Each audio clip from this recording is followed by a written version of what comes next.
So, folks, I've got with me a very distinguished gentleman, a bluesman of Canada, who has actually decided to make a brand new album that released in February, if I remember correctly. Yes, February 19th officially. Called Hired Hand.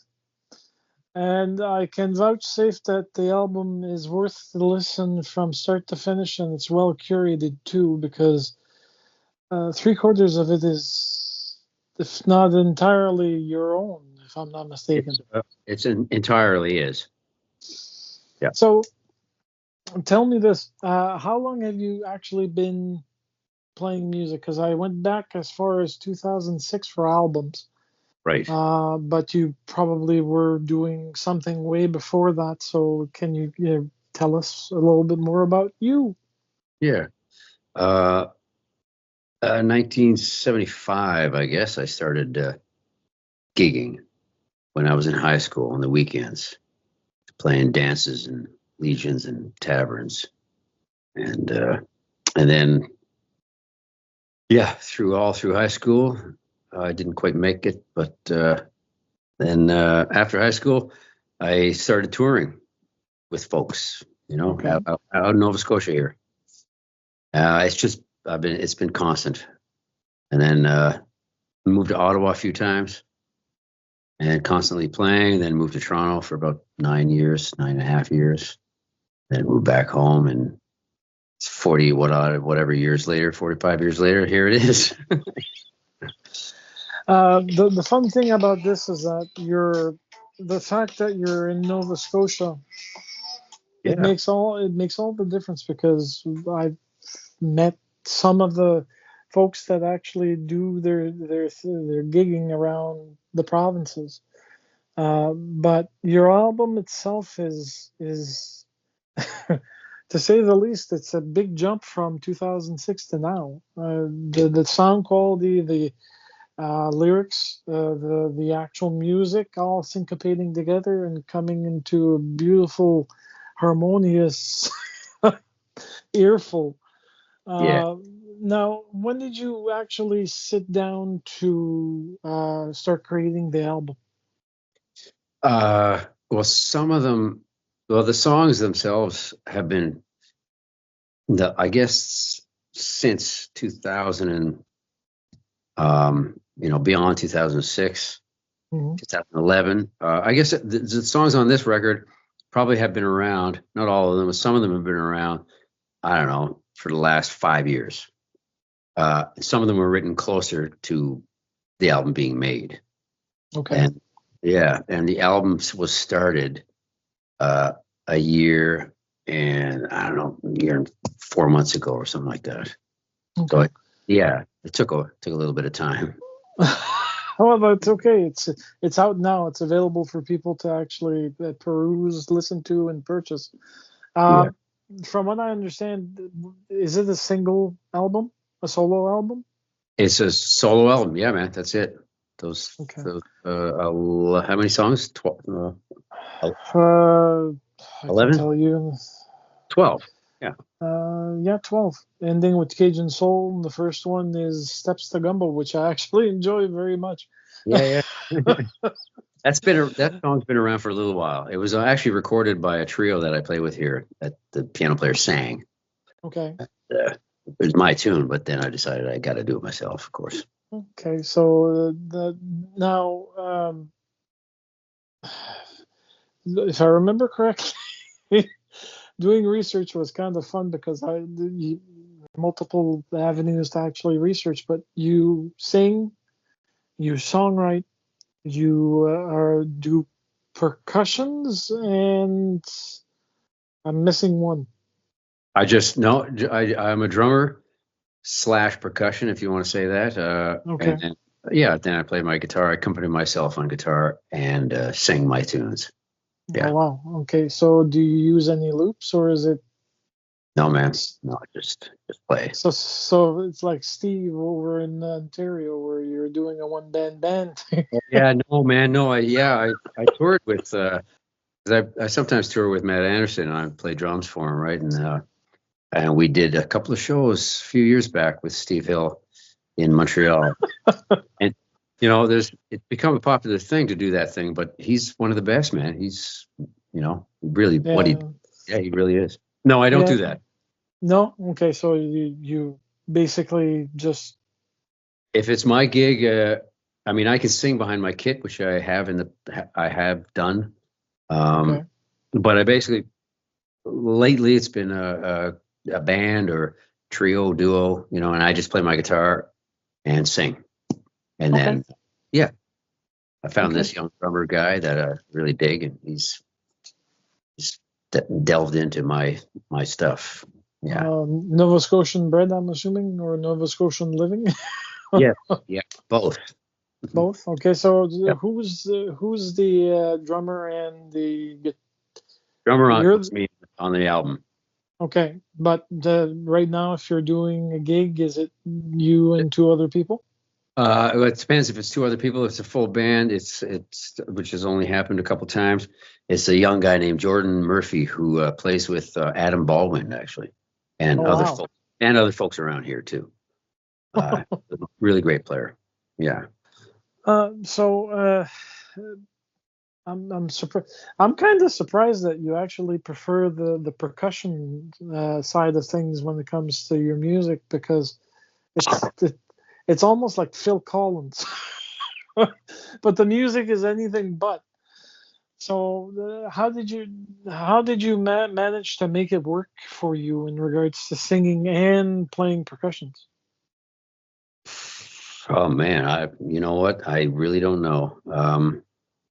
I've been a drummer before I was a guitar player. I was playing my guitar while I was, but I've pretty well made my living, just to a degree, mostly playing drums, and getting hired, freelancing, recording lots of records for folks, and just always been writing on my guitar and just writing songs, and so it's just kind of evolved into this. And I decided not to, on this record, I decided not to drop the ball on this one, because the last two I put them out, did some solo stuff, but I didn't really follow through very much. Okay. But this one I've decided, time is of the essence, and I'm just going to do it. Well, the time was right for it to be released, because listening to it, there's no drop balls as far as I'm concerned. And I've heard quite a few musicians in my 30 years of doing DJ. Now, as a person, is when you're actually coming up with the songs, because you mentioned that you came up with most of the songs towards the end of creating the album. Your creative process, is it just during the day? Is it in the middle of the night, falling out of bed, writing it down? It's just during the day. It's just basically grabbing a guitar and sitting down, having a bit of time, coming up with a line, usually a guitar line of some sort, and throwing some lyrics in there, and then thinking, okay, this might go somewhere, it might not. And if it does, then they usually happen fairly quick, but then they get honed for a long time. Okay, so a little fix here, a little nip there, so on and so forth. Yeah. Now, a question that I asked pretty much all of the instrumentalists and musicians that I've actually had the chance to talk to is, as a person, not just a music man, but the actual person, do you take time for any hobbies that you enjoy? I seem to build a lot. Building as in build a house, build a shed? Building buildings. Like we live in a tiny house, which I built. This is the second one.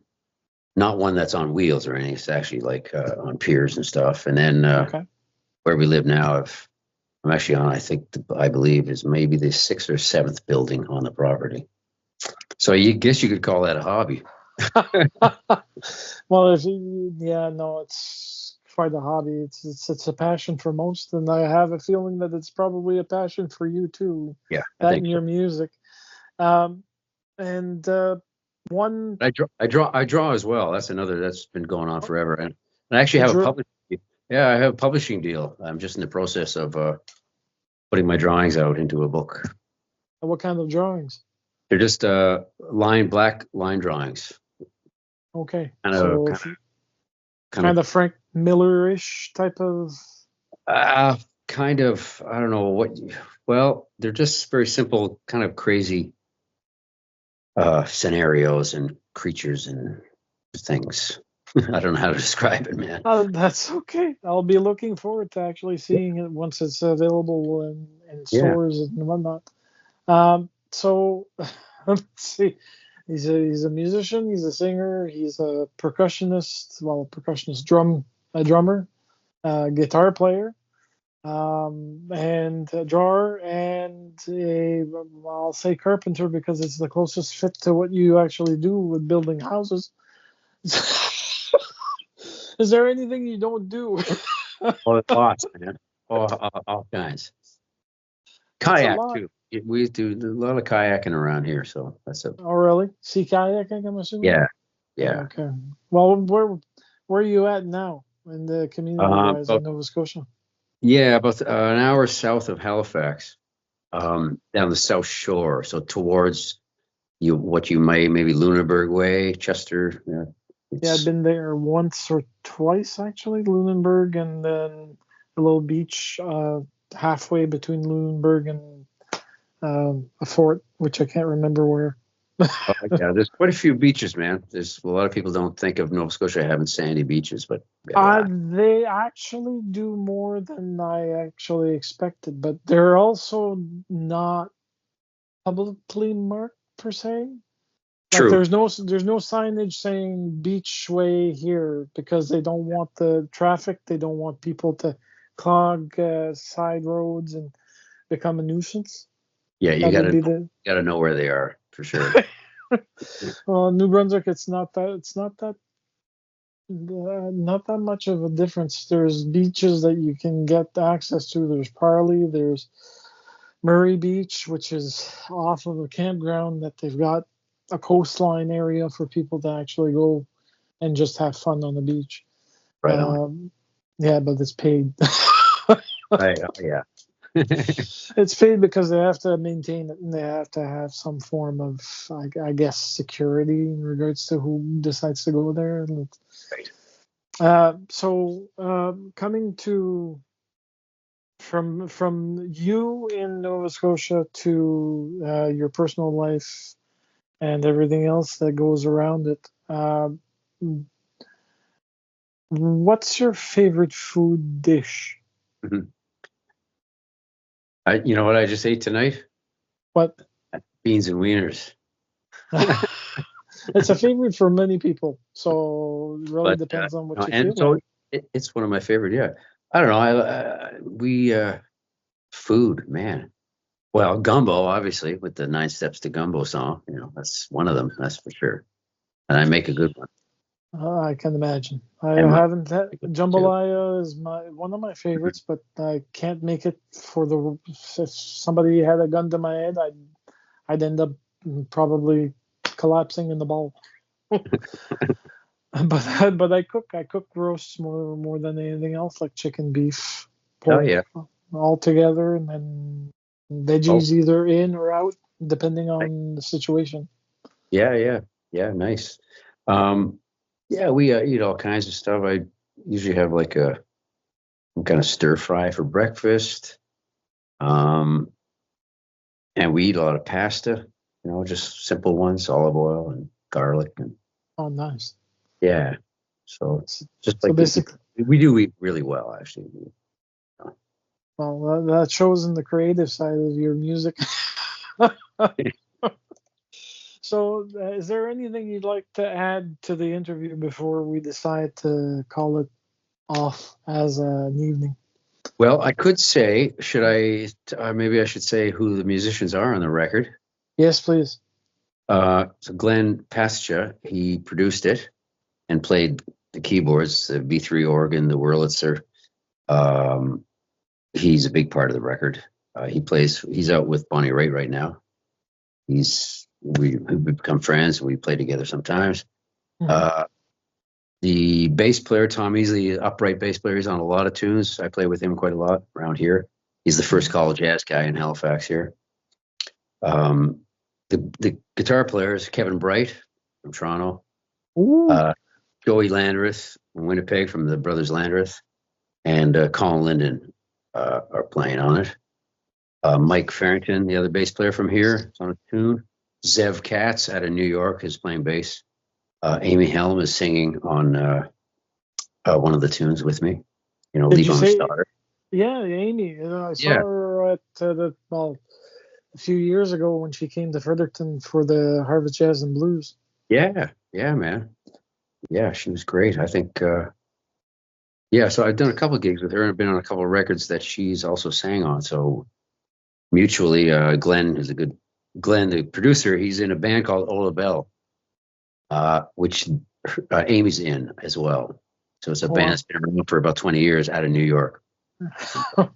They just put a record out, actually. Anyway, it all connected. All our mutual friends and musicians were very generous and able to do it. So that's a huge, heavy roster that you accumulated for the album. It's amazing.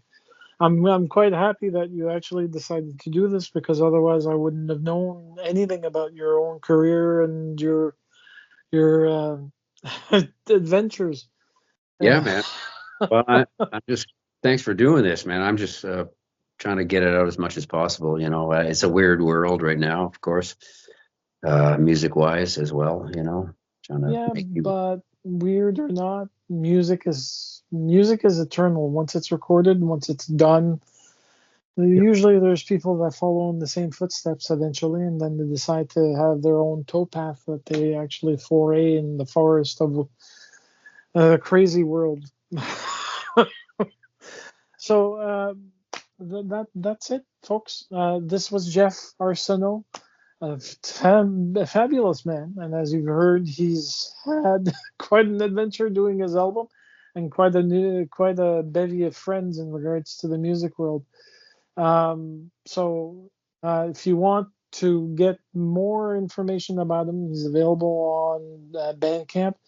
He also has merchandise available. Did you do just a CD, or did you decide to do it as a vinyl record as well? Vinyl will come around. It